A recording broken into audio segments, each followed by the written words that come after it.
In today's Leeds news, under 21s win, Ampadu injury, more records drop, and Elvedi on summer links.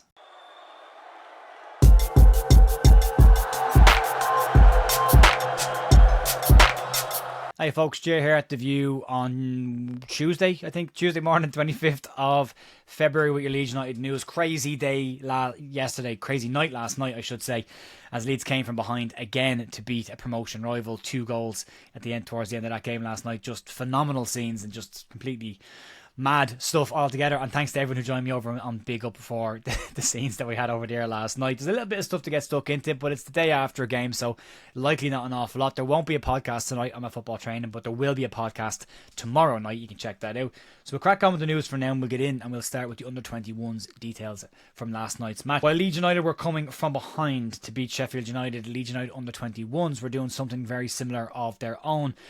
And Leeds were not the only side to have late drama and a win last night. Leeds United took on Norwich City's under-21s at the LNER Stadium last night and ran out 2-1 winners, but not without its own set of late drama. Leeds' goals came from Reece Chadwick, who scored in the 78th minute, and then a late winner by Alfie Creswell in the 96th minute was enough to give Leeds the 2-1 win over Norwich City. Well done, under 21s. Good result. Nice to see Reece Chadwick on the score sheet. Again, he's having a good season, as is Alfie Creswell. Let's move on. Let's talk about Ethan Ampadu. And before last night's game, news came out that Ethan Ampadu had picked up an injury and would be assessed during the week. The injury was said to be a knee injury. There were reports early yesterday morning that the player's season could be over, but all of that was unconfirmed.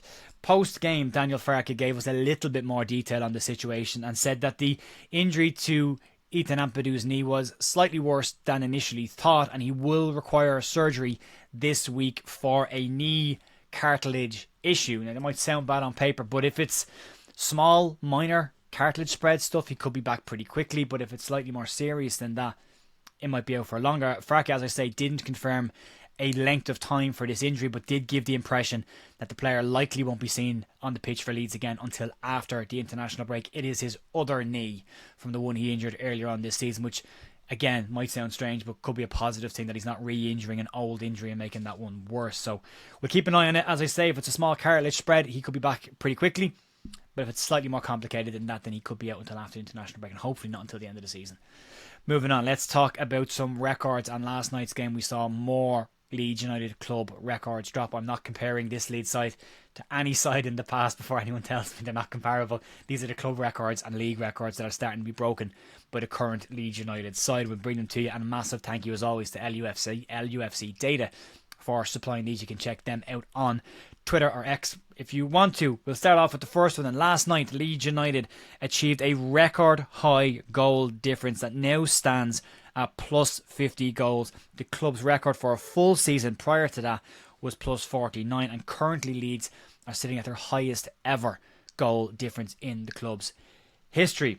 Next one, 16 games unbeaten now for Leeds United, and the last time we went this long unbeaten was when Leeds United were crowned champions in the 1991-1992 season. Leeds have beaten Sheffield United on 4 consecutive games now for the first time since 1992, also lining up with that championship winning season. Junior Firpo has clocked up a few after a fantastic goal last night and had a brilliant game for Leeds last night, but Firpo has become the first Leeds player since the start of, you've guessed it, 1991-1992 season to reach 20 league assists in his first 108 appearances for the club. Leeds have now scored 3+ goals in 33% of their matches under Daniel Farke. That is the highest percentage share of any permanent manager or head coach in Leeds United's club history. Nice to have lots of threes in there just to muck about with my accent.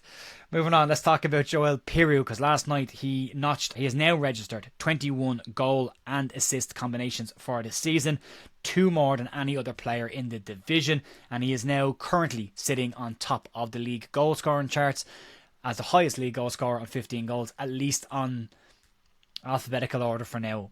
Anyway, we'll see what happens next week. So yeah, another cracking night for Leeds United. More records falling.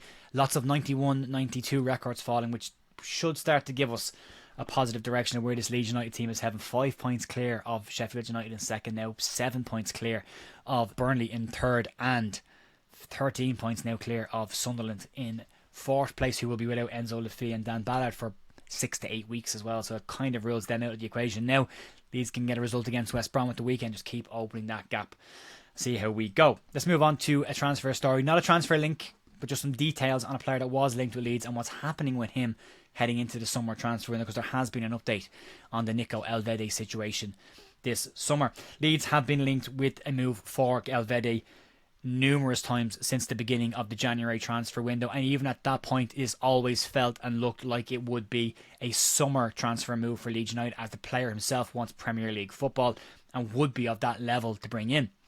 Elvedi himself has now spoken on the rumours around his exit from Borussia Mönchengladbach and his intentions for his future. Speaking with SRF, Elvedi admitted that he expects a busy summer after heavy links in Germany and in England positioned him with a move to Leeds or a move to England. Elvedi appears to be open to the idea of a move himself, and on the move he said the following: "I'm a nimble, more agile and generally fitter. I've lost about 4 kilos since the summer. It will probably be another topic after the season. I have communicated that openly. If something arises, I look at it. However, it must be a step forward, an increase on Gladbach." A move to the Premier League would definitely offer him that increase from Gladbach, but as I say, Leeds not the only side that have been linked with him and are interested in him. Wolverhampton Wanderers are said to have a very keen interest in the player. They're labelled as having significant interest, and they did try to sign the player back at the start of last season, but Gladbach rejected that move at that point. Right now,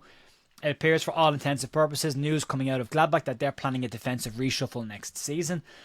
Leeds want Elvedi, apparently, after the January window. He's open to a move, so all the ducks could be starting to line up for Leeds to make a move for Elvedi into the summer. As I say, the sooner Leeds can get promotion sorted, I think we can start talking a little bit more positively about that now, but the sooner Leeds can get the promotion to the Premier League sorted and confirmed, the sooner they can start making their moves in the summer window to start bringing in the calibre player they'll need to push on in the Premier League. And it could be important to get some deals done very early in the summer and get players in for pre-season. We know that Daniel Farke's teams historically can be quite slow to start the season. Leeds' strategy recently has been to wait until the end of windows to make moves, so it'd be nice to get that done early, at least the bigger players and the bigger pieces in nice and early as a Premier League side. So we'll keep an eye on that one, with Nico Elvedi being continuously linked with Leeds and still being mentioned with a summer move for the club. Anything changes on that, I'll let you know. Make up your own mind whether you believe these rumours are transfer stories, whatever you want, but there's the detail as well. As I say, no podcast tonight. I won't be back for that because I am training, but there will be a podcast tomorrow evening on Wednesday night, and I will be back tomorrow morning for some more Leeds news as well. You can check that out first thing in the morning. There should be some more detail then, hoping then to get some words from Daniel Farke probably Wednesday, Thursday around Ethan Ampadu's situation heading into the West Brom game at the weekend. Folks, have a great rest of your day. Thanks for supporting the channel. I'll talk to you soon. See ya.